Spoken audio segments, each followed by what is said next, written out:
Scrubbing the cobblestone floors until her fingers bled was just another Tuesday for Charlie. To the Redridge pack, she was nothing but a pathetic, wolfless servant. But their mocking laughter abruptly died the morning 3 imposing royal carriages bearing the Alpha King's crest arrived, and the royal guards bowed only to her. Snow fell heavily over the jagged peaks of the Frostbite River Valley, burying the stone courtyards of Redridge Keep in a suffocating blanket of white. Inside the great hall, the massive hearth roared, casting long dancing shadows against the tapestries. The air was thick with the scent of roasted venison, spiced wine, and the musky, overpowering scent of dominant werewolves. But Charlie felt none of the warmth. Kneeling near the entryway, shivering in a threadbare tunic that offered no protection against the biting draughts, she scrubbed at a stubborn wine stain on the flagstones. Her hands, raw and blistered, moved in a rhythmic, mechanical motion. She had been working since the sun crested the horizon, driven by the sharp cracks of the head cook's switch. "You missed a spot, Mutt," a shrill voice sneered from above. Charlie didn't need to look up to know it was Matilda. Matilda, the pack's prized female warrior, possessed a stunning auburn coat when shifted, and a heart as cold as the ice forming on the parapets. A heavy leather boot planted itself squarely on Charlie's right hand, grinding her raw knuckles into the harsh stone. Charlie bit her lip, swallowing the cry of pain that threatened to tear from her throat. Showing weakness only invited more torment. That was the first rule of survival in the Redridge pack. "I apologize, Matilda," Charlie whispered, keeping her eyes fixed on the floor. "I will clean it immediately." Matilda scoffed, removing her boot and kicking the bucket of dirty, icy water over Charlie's lap. The freezing liquid soaked through her thin clothes, instantly shocking her system. "See that you do. Alpha Kalen is expecting the Northern Lords for the solstice banquet tonight. If the keep smells like a wet dog because of you, I'll have you thrown into the freezing pens with the livestock." As Matilda strutted away, her laughter echoing in the hall, Charlie allowed a single tear to mix with the dirty water on the floor. This was her reality. In a world dictated by strength, shifting abilities and bloodlines, Charlie was an anomaly. She was 20 years old, well past the age when a werewolf should experience their first shift. Yet her wolf remained utterly dormant. She couldn't hear the pack link, she couldn't tap into the enhanced healing, and her scent was completely devoid of the sharp pine and musk signature of a true Redridge wolf. To them she was worse than human. She was a defective freak. Alpha Kalen, a massive, scarred brute of a man who ruled the territory with an iron fist, had made it his personal mission to remind her of her place. He had taken her in as a young girl after her parents were supposedly killed in a rogue attack near the southern borders. But charity in Redridge came at a steep price: the daily torment. Charlie's days were a meticulously orchestrated symphony of physical labor and psychological abuse. Dawn chopping wood for the 3 main hearths, regardless of the blizzards. Midday mucking out the stables of the pack's war horses, a task usually reserved for punished criminals. Evening serving at the high table, where she served as a literal footstool for Kalen's drunk commanders. Her only solace was a small, dusty alcove in the highest turret of the keep, a place the rest of the pack deemed too draughty to bother with. Beneath a loose floorboard in that room, she kept her only possession, a heavy silver pendant bearing the intricate carving of a crescent moon swallowing a sword. She didn't know what it meant. She only knew she had been clutching it the night Kalen's patrols found her shivering in the snow 15 years ago. Later that evening, the great hall was packed. The air was rowdy, filled with the clashing of goblets and the booming laughter of the Northern Lords. Charlie, her clothes still damp and clinging to her freezing skin, was carrying a massive silver platter of roasted boars toward the high table. As she approached the dais, Kalen stood up, his face flushed with heavy ale. "Ah, and here is our little mascot," Kalen bellowed, gesturing to Charlie. The hall quieted down, turning their predatory gazes toward her. "Tell me, Lord Harrison, have you ever seen a creature so useless, eats our meat, breathes our air, but can't even sprout a single hair on a full moon?" The hall erupted in cruel laughter. "Bring the meat here, girl," Kalen commanded. As Charlie stepped onto the dais, Kalen subtly stuck out his heavy steel-toed boot. Charlie tripped. The massive silver platter crashed to the floor, sending greasy roasted boar, hot fat, and roasted apples sprawling across the ancient rugs and Kalen's boots. Silence slammed into the room. Kalen's eyes flashed a dangerous feral yellow. His canines elongated, and a low, terrifying growl rattled in his chest. Before Charlie could even scramble backward, his massive hand shot out, wrapping around her throat and hoisting her entirely off the ground. "You clumsy, worthless bitch!" Kalen snarled, his hot breath smelling of fermented barley and meat hitting her face. She clawed at his grip, her legs kicking uselessly in the air. Black spots danced in her vision. "Alpha, please!" She choked out her voice, barely a rasp. "Throw her in the dungeons!" Matilda yelled from the side, a wicked grin on her face. "Let the rats feast on her!" Kalen threw her against the stone wall. Charlie crumpled to the ground, gasping for air, her ribs screaming in agony. "Lock her in the cellar," Kalen ordered 2 of his guards. "No food, no water, until the solstice passes. Let the cold remind her of her place." Dragged by her hair and arms down the winding, damp steps of the keep, Charlie was thrown into pitch blackness. As the heavy iron door slammed shut, sealing her in the freezing dark, she curled into a ball on the frost-covered dirt floor. She pressed a hand over her heart, feeling the faint, rhythmic thumping. "I will not die here," she promised herself, shivering violently. "I am meant for more than this." Little did she know the wheels of fate had already turned, and her salvation was currently marching through the whispering pines armed to the teeth. 3 days later, the solstice morning dawned crisp and blindingly bright. Charlie was barely conscious. The damp cold of the cellar had seeped into her bones, leaving her lips blue and her skin pale as marble. She was hovering in that dangerous twilight between sleep and death when the sound of heavy iron boots echoed down the corridor. The lock grated, and the heavy oak door swung open, blinding her with torchlight. "Get up, Mutt!" grunted a low-ranking guard named Wyatt. He didn't even bother to kick her. She looked too fragile to survive it. "Alpha wants you in the courtyard." "Now." Charlie's muscles screamed as she forced herself upward. She leaned heavily against the damp stone wall, dragging her feet, as Wyatt escorted her up the spiraling stairs. As she emerged into the ground floor, she immediately sensed that something was drastically wrong. The usual chaotic noise of the Redridge Keep was replaced by a tense, suffocating silence. The entire pack, hundreds of wolves, were gathered in the main courtyard, standing in rigid military formation. The snow had been hurriedly swept away. At the center of the courtyard, standing shoulder to shoulder with a terrified-looking Kalen, were figures that did not belong in the rugged, barbaric north. 3 massive carriages, constructed of dark mahogany and reinforced with gleaming silver, sat in the center.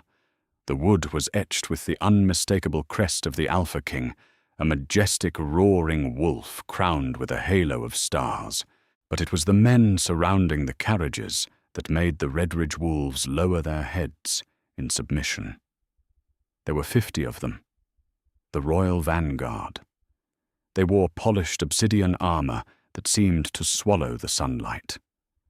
Their cloaks were a deep, rich crimson, and the aura radiating off them was suffocating. Every single one of them was an alpha by blood, serving only the king. The sheer concentrated power in the courtyard was enough to make the weaker Redridge Omegas whimper and drop to their knees. Charlie stumbled out of the keep's heavy wooden doors, blinking against the harsh winter sun. Wyatt shoved her roughly toward the back of the crowd. "Keep your head down," he hissed. At the front of the vanguard stood Captain Gideon. He was a mountain of a man, clad in armor, adorned with silver runic engravings. His face was a map of old scars, and his eyes were a startling, piercing, icy blue. He stood with his hands resting casually on the hilt of a massive broadsword strapped to his waist. "Captain Gideon," Kalen said, his usually booming voice sounding strained, almost servile. He forced a smile, bowing deeply. "To what do we owe the absolute honor of the Royal Vanguard's presence? If the king requires tithes, we have furs, we have gold." "The king does not need your gold, Kalen." Gideon's voice cut through the freezing air like a whip. It was devoid of emotion, yet carried an authority that made the earth tremble. "We are here on a retrieval mission, by direct order of His Majesty King Leonidas." A murmur rippled through the Redridge pack. Retrieval. Was the king looking for a new royal bride? Matilda, standing near the front, suddenly stood taller, puffing out her chest and running a hand through her auburn hair, her eyes gleaming with ambition. "Retrieval, my lord?" Kalen asked, swallowing hard. "Of course, anything the king desires. If he seeks warriors, my finest are at his disposal. If he seeks a mate, my daughter Matilda." Silence. Gideon didn't raise his voice, but the command slammed into Kalen's chest, forcing the Redridge Alpha to take a physical step back. Gideon pulled a heavy velvet-wrapped parchment from his cloak. He unfurled it, his icy blue eyes scanning the crowd. "We are looking for a female, 20 years of age, found near the Whispering Pines exactly 15 years ago. She bears no wolf scent." The entire courtyard froze. Hundreds of heads, slowly, almost mechanically, turned toward the back of the crowd, where Charlie was shivering in her filthy, torn rags. Kalen's face drained of color. He looked at Gideon, then at Charlie, a nervous, mocking laugh escaping his lips. "Captain, surely there is a mistake. You refer to the mutt, Charlie. She is a beggar, a defect. She is the weakest servant in my keep. She cleans the latrines. The king cannot possibly want her." Gideon's gaze snapped to Kalen, and for a fraction of a second, the royal captain's control slipped. A terrifying, oppressive killing intent flooded the courtyard. Kalen gasped, falling to one knee, as the sheer pressure of Gideon's aura crushed him. "Watch your tongue, rural dog!" Gideon snarled softly. He stepped past the kneeling Alpha, ignoring him completely, and began to walk through the parted sea of Redridge wolves. The pack members scrambled out of his way, terrified to even brush against his crimson cloak. Gideon walked slowly, deliberately toward the back of the courtyard. Charlie stood frozen, her heart hammering against her bruised ribs. She wanted to run to hide, back in the darkness of the cellar, but her legs refused to move. The massive, terrifying captain stopped merely 2 feet in front of her. He looked at her. He took in her bruised cheek, her split lip, her bleeding raw hands, and the freezing, soaking rags she was forced to wear. A profound darkness crossed Gideon's eyes, a silent fury that made the air around him crackle. Then, the unthinkable happened. Captain Gideon, the most feared warrior in the continent, the right hand of the Alpha King, unclasped his heavy, fur-lined crimson cloak. He stepped forward and gently, almost reverently, draped it over Charlie's trembling shoulders, enveloping her in immediate, astonishing warmth. Before the shocked eyes of the entire Redridge pack, Gideon took a step back, drew his massive broadsword, planted its tip into the snowy cobblestones, and dropped to a single knee, bowing his head deeply. In perfect unison, the 50 royal guards behind him drew their swords and dropped to their knees, their armor clanking loudly against the stone.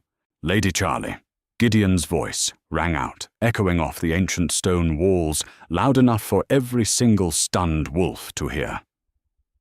"I bring the deepest apologies of His Majesty King Leonidas for taking so long to find you. The Royal Guard is here to escort you home." Charlie stared down at the kneeling giant, pulling the heavy crimson fur tightly around herself. "Home," she whispered, her voice trembling.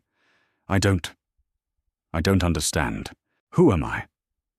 Gideon looked up, his icy eyes locking onto hers with absolute loyalty. "You are not a servant, my lady. You are the sole surviving heir of the original royal bloodline. You are the Alpha King's betrothed and the rightful queen of the realm." A collective gasp tore through the courtyard.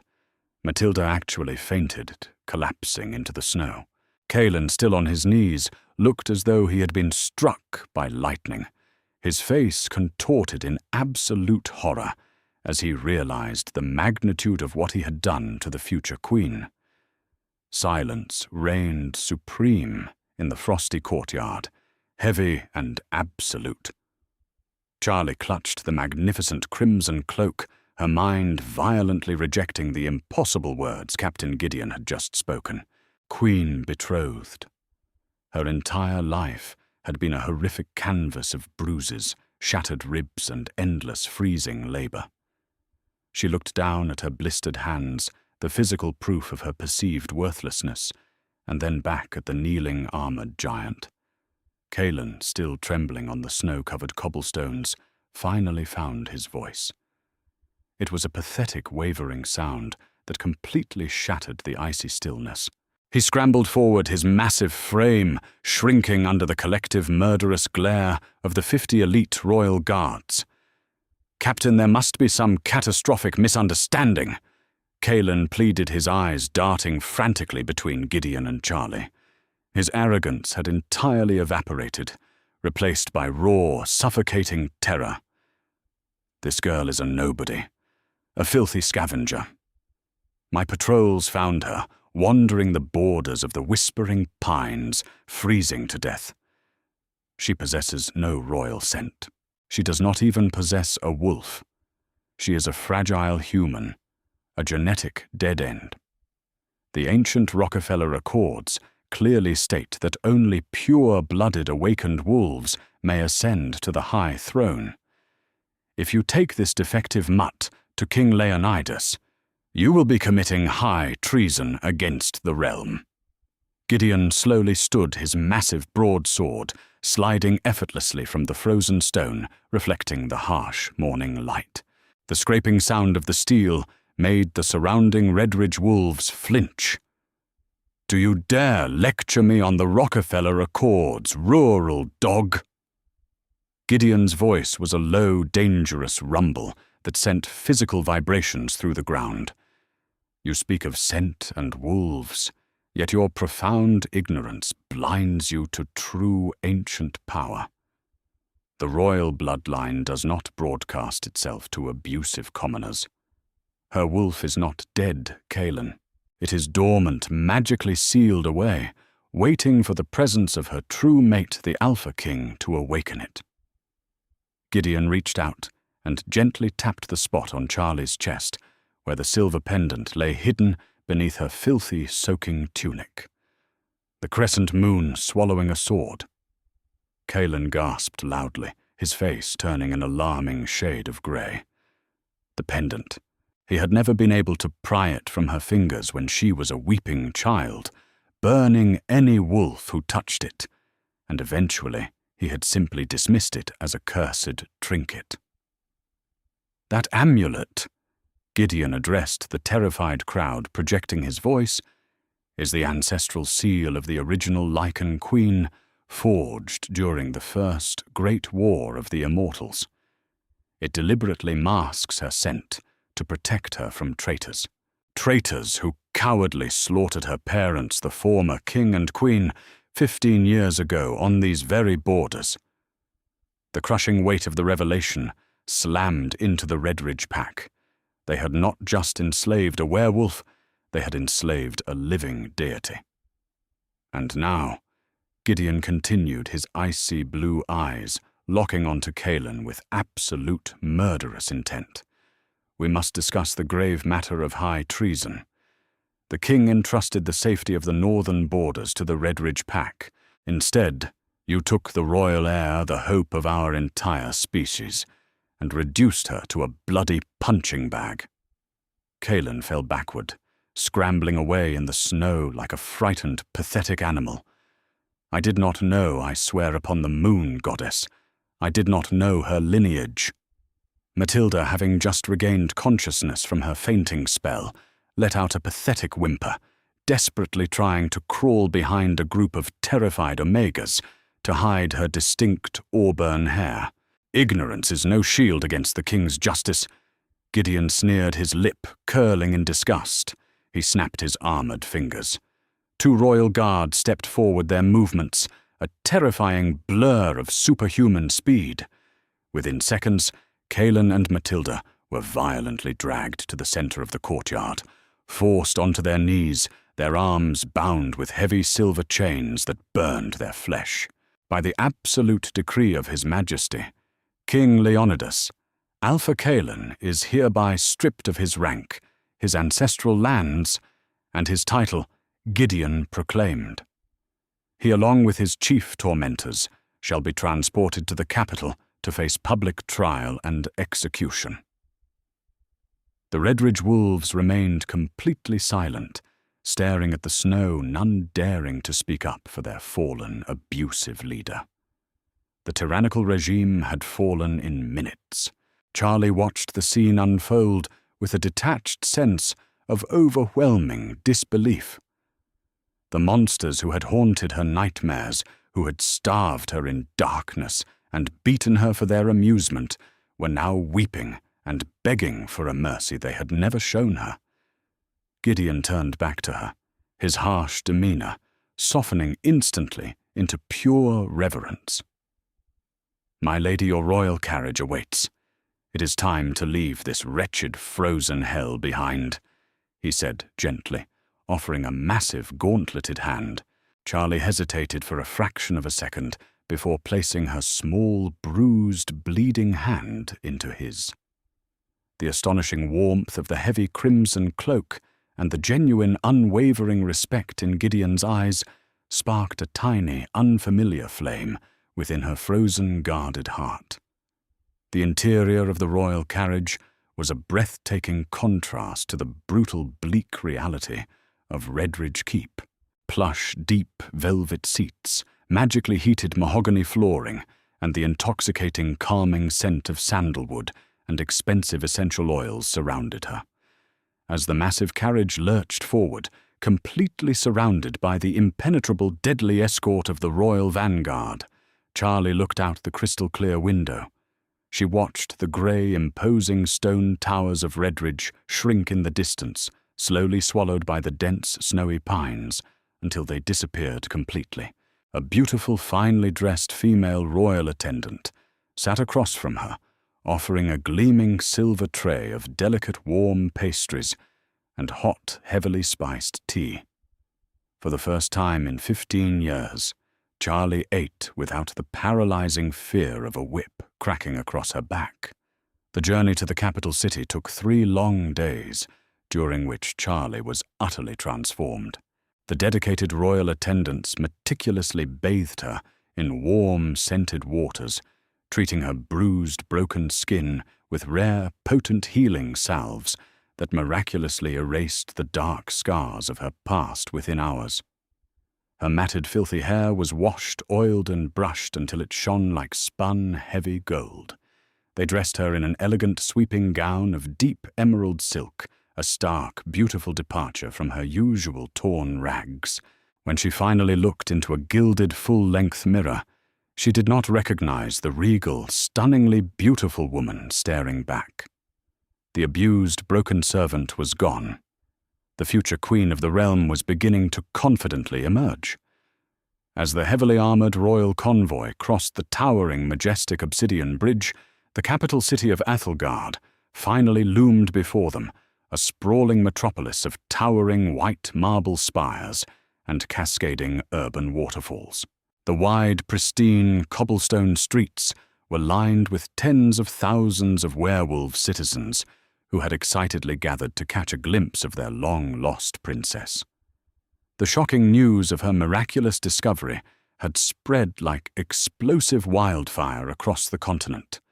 Brightly colored flowers rained down upon the carriage roof, and deafening, joyous howls echoed through the city streets, vibrating the thick glass windows. Charlie felt completely overwhelmed, clutching the silver pendant tightly against her chest. Entering the central royal palace was like stepping into an ancient, magnificent dream. Massive, glittering crystal chandeliers brilliantly illuminated the grand, polished hallways and priceless silk tapestries, depicting ancient, bloody werewolf battles hung proudly from the high stone walls. Gideon respectfully led Charlie through the labyrinthine, heavily guarded corridors until they finally reached massive, solid, gold double doors. "Beyond these doors lies the royal throne room," Gideon said softly, keenly sensing her mounting anxiety. "Do not be afraid, my lady. The king has waited his entire life for this exact moment." The heavy gold doors swung open with a resounding, echoing boom, revealing a cavernous, awe-inspiring hall filled with the incredibly wealthy elite members of the royal court. At the far end of the immense room, seated upon a massive throne, carved from a single flawless piece of dark obsidian, was King Leonidas. He was a terrifying vision of raw, untamed, devastating power. Broad-shouldered, impossibly imposing with raven black hair and piercing, glowing silver eyes, he effortlessly radiated an oppressive aura that commanded immediate, absolute submission from everyone present. As Charlie nervously walked down the long crimson carpet, the entire noisy court fell completely silent. Every single predatory eye was fixed entirely upon her. Leonidas slowly stood, his intense gaze locking directly onto hers.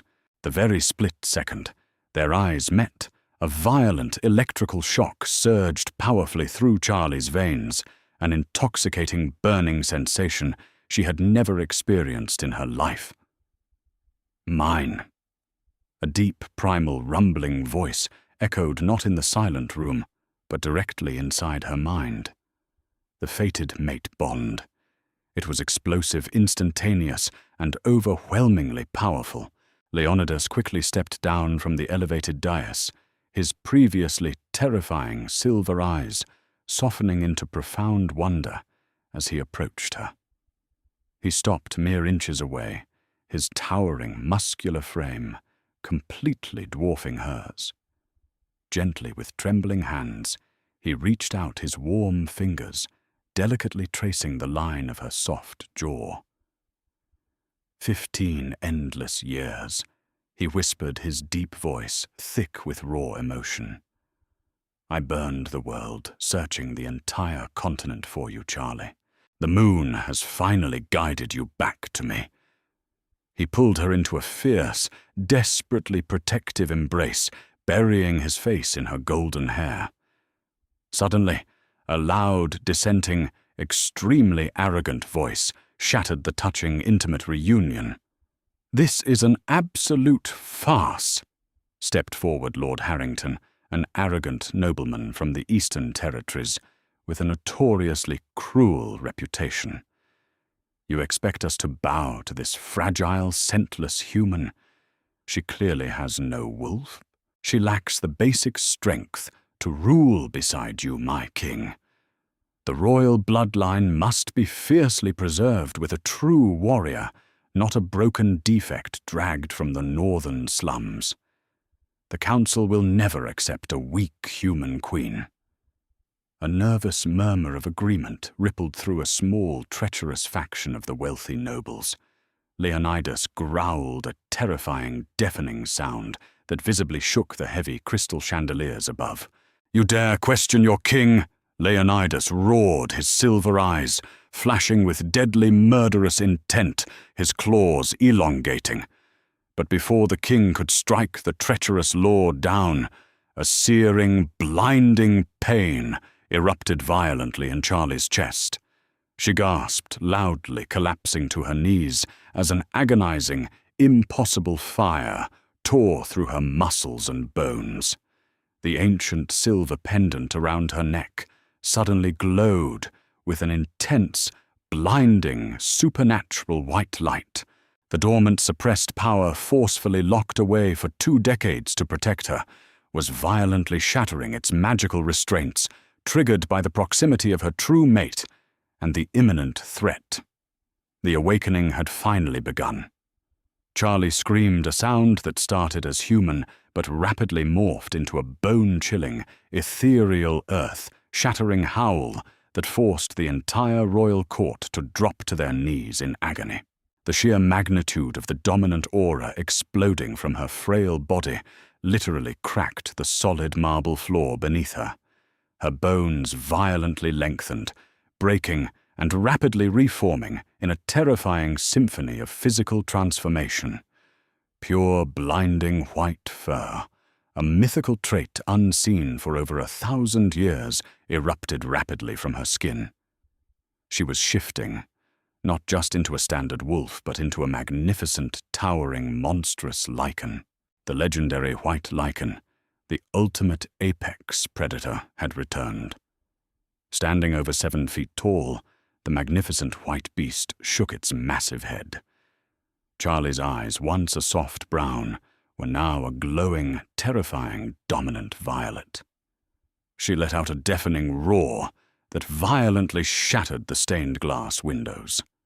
Lord Harrington, paralyzed by terror, wet himself as the monstrous white lichen stalked toward him.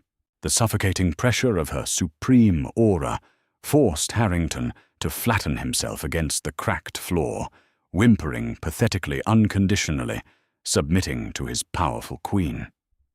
Leonidas shifted seamlessly into his massive, pitch-black lichen form, stepping proudly beside her.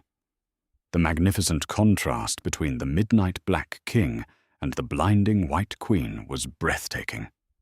Leonidas nudged her gently with his massive snout. Charlie's wolf, fully awakened and humming with limitless power, nuzzled him back affectionately. The unbreakable bond was solidified. The entire royal court remained flattened on the floor, exposing their vulnerable throats in unquestioning submission. The corrupt Redridge pack was subsequently dismantled, its vast lands seized. Charlie transformed from the weakest servant into the most powerful queen in history, reigning alongside her mate. Did Charlie's dramatic rise from a mistreated servant to the reigning queen of the realm leave you breathless? If you enjoyed this thrilling werewolf romance, please hit that like button, share this video with your fellow fantasy lovers, and subscribe to our channel for more epic stories. Drop a comment below with your favorite twist, and tell us what you think Alpha Kalen's ultimate punishment should be. Turn on notifications so you never miss a tale. See you next time.